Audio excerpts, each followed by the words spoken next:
নদী বাঁধ তৈরি করার সময় লক্ষ লক্ষ টাকা দুর্নীতি করা হয়েছে। এমনকি নামমাত্র কাজ করে তুলে নেওয়া হয়েছে বাঁধ মেরামত করার জন্য বরাদ্দ হওয়া কয়েক লক্ষ টাকা। তৃণমূল কংগ্রেসের নেতা ও কর্মীরা ঠিকাদার হয়েই এমন কাজ করেছেন বলে অভিযোগ। বৃহস্পতিবার রাজ্যের মন্ত্রী দীপঙ্কর জানাকে কাছে পেয়ে এভাবেই ক্ষোভ উগড়ে দিলেন এলাকার বাসিন্দারা। জানা গিয়েছে, কাকদ্বীপ বিধানসভার বুধাখালী গ্রাম পঞ্চায়েতের নিউ বকখালী এলাকার ঝাউ জঙ্গল ক্রমশ নদীগর্ভে তলিয়ে যাচ্ছে। প্রায় 1000 মিটারেরও বেশি এলাকা গত 2 বছরের মধ্যে নদীগর্ভে বিলীন হয়ে গিয়েছে। এছাড়াও বুধাখালী এলাকার নদী বাঁধেরও এখন বেহাল অবস্থা। অথচ গত কয়েক বছর আগে প্রায় 5 লক্ষ টাকা ব্যয় করে এই এলাকায় নদী বাঁধ তৈরি করা হয়েছিল। এলাকাবাসীদের অভিযোগ, বাঁধটি তৈরি করতে 60,000 টাকাও খরচ করা হয়নি। বরাদ্দ হওয়া কয়েক লক্ষ টাকা আত্মসাৎ করা হয়েছে। মন্ত্রী সাহেবকে পেয়ে আমরা খুব আনন্দিত। গত ইলেকশনে যিনি মন্ত্রী সাহেব ছিলেন উনি এসে বলেছিলেন এখানে প্রজেক্ট করবে, নদী বাঁধ রক্ষা করবে, কিন্তু কিছুই করেনি। উনি যা করেছে প্রজেক্টের টাকাগুলো সব খেয়ে ফেলেছে, টাকা পাঠিয়েছে খেয়ে ফেলেছে। আপনারা নিজেরাই গিয়ে দেখুন যে রাস্তাটা কি পরিস্থিতি। আমরা কাজ হয়নি, সেরকম কাজ হয়নি, শুধু কি বলবো বস্তায় করে মাটি ভরে আল দিয়েছে। আল কি থাকবে? এটা বাহার নদীর সাইডে যদি নদী বাউন্ডারি হয় সে কি থাকবে? আমরা বন্যাগ্রস্ত হয়ে গত 4 বছর আমরা অনাহারে ছিলাম বলতে গেলে, চাষবাস কিছু করতে পারি না। তাহলে সেই জন্য আমরা স্যারকে জানাচ্ছি যে স্যার আমাদের এই নদী বাঁধটা যাতে রক্ষণাবেক্ষণ হয় সেই জন্য আপনি ব্যবস্থা নিন, বাঁধটা অতি শীঘ্রই বাঁধার ব্যবস্থা নিন, নাহলে আমরা হয়তো এই বর্ষাতে আবার বন্যাগ্রস্ত হব। হ্যাঁ, নদী বাঁধেও দুর্নীতি হয়েছে। কয়েক কোটি টাকার নাকি প্লাকার দিয়ে দিয়েছে, কিন্তু সেরূপ আমরা টাকা কাজ দেখতে পাইনি। তাহলে আমরা বলবো তো দুর্নীতি। কয়েক লক্ষ টাকার যদি প্লাকার দেওয়া থাকে, সেরকম কাজ না যদি হয় তাহলে আমরা কি বলবো? তাহলে দুর্নীতি হয়েছে। নিয়ে প্রচণ্ড রকমের দুর্নীতি আছে। এই যে আপনারা দেখছেন নিউ বকখালীর নদীর ধারে যে মাত্রা রয়েছে, দক্ষিণ সাইডে যে মাত্রা রয়েছে, সেই বাঁধ মেরামতের জন্য টাকা 4,65,000 টাকা অ্যালটমেন্ট হয়।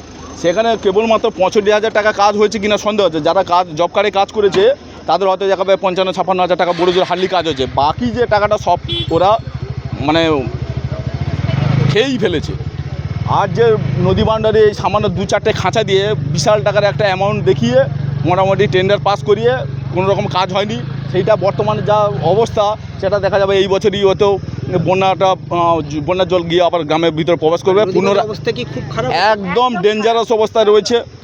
এটা আপনারা দেখে আসুন, আপনারা নিজেদের স্বচক্ষে একবার দেখে আসুন। প্লাস এই যে আপনারা দেখছেন যে এই যে জঙ্গলটাও দেখছেন, এই জঙ্গলে অফুরন্তভাবে গাছ কাটার থেকে শুরু করে এটা অ্যাকচুয়ালি টিএমসি যে আমাদের পাড়ার যে সমস্ত নেতাগুলো রয়েছিল তারাই একদম মানে পঞ্চায়েত প্রধান থেকে শুরু করে পঞ্চায়েত সমিতির মেম্বারও আমাদের পাড়ায় রয়েছে, প্লাস পঞ্চায়েত প্রধানও রয়েছে। এই সঙ্গে গাছ কেটে কোথায় নিয়ে যেত? গাছ কেটে বিক্রি ঠিকরি করেছে, জ্বালানি পর্যন্ত বিক্রি করে দিয়েছে। এই যে বলছেন টাকা এসছে কিন্তু সেই টাকা সম্পূর্ণভাবে কাজ হয়নি, এই টাকাটা গেল কোথায়? এই টাকাটা পঞ্চায়েত প্রধানকে আপনারা জিজ্ঞাসাবাদ করুন, প্রশাসনিক স্তরে আপনারা তদন্ত করে দেখুন। টোটাল দুর্নীতিগ্রস্ত উনি। নদী চর তো এর আগে তো আপনারা শুনেছেন কম বেশি, মানসর দাস ওই তোমার ফটিকপুরের ওই সাইডে গিয়ে নদী বাউন্ডারি নদীর চরও পর্যন্ত বিক্রি করে দিয়েছিলেন। ওনারা বলেছিলেন যে এগুলো সব বিজেপির চক্রান্ত ঠক্রান্ত।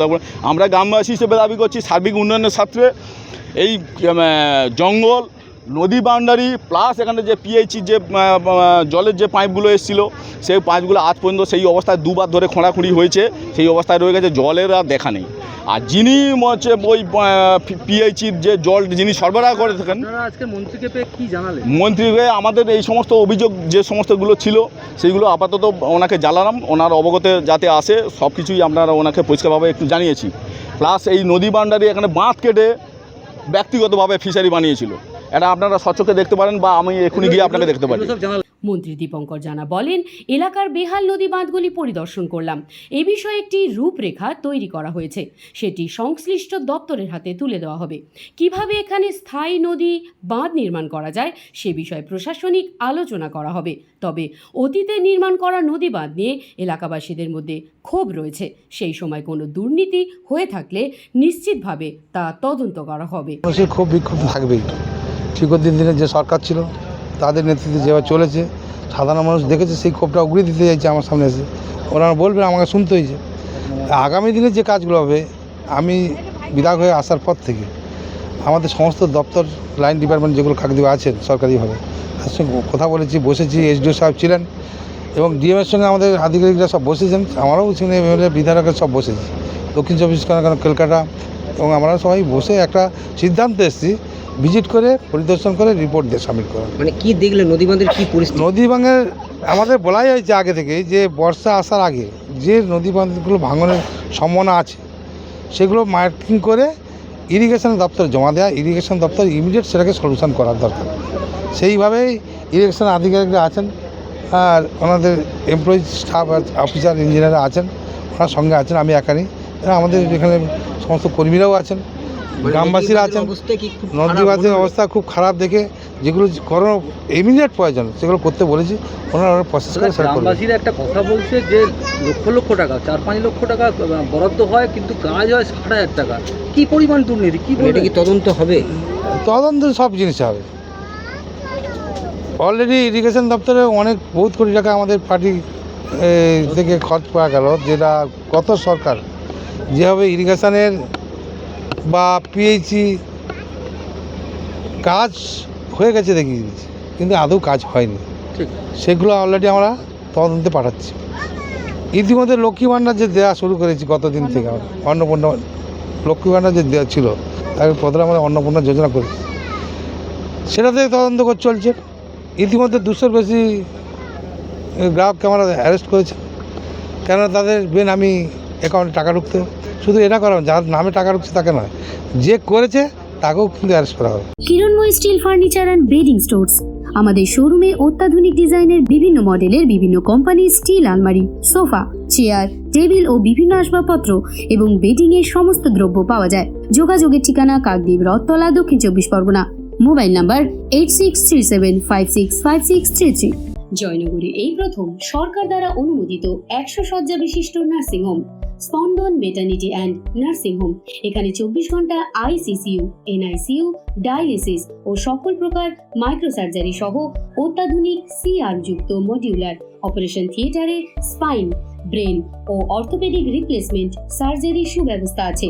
সম্পূর্ণ বিনা ব্যয় Swasthya Sathi, West Bengal health scheme ও অন্যান্য মেডিক্লেমের চিকিৎসা ও অপারেশনের সুবিধা পাবেন। Spandan maternity and nursing home, NABH accredited hospital, থানা ক্রস রোড, জয়নগর, মজিলপুর, দক্ষিণ 24 পরগনা।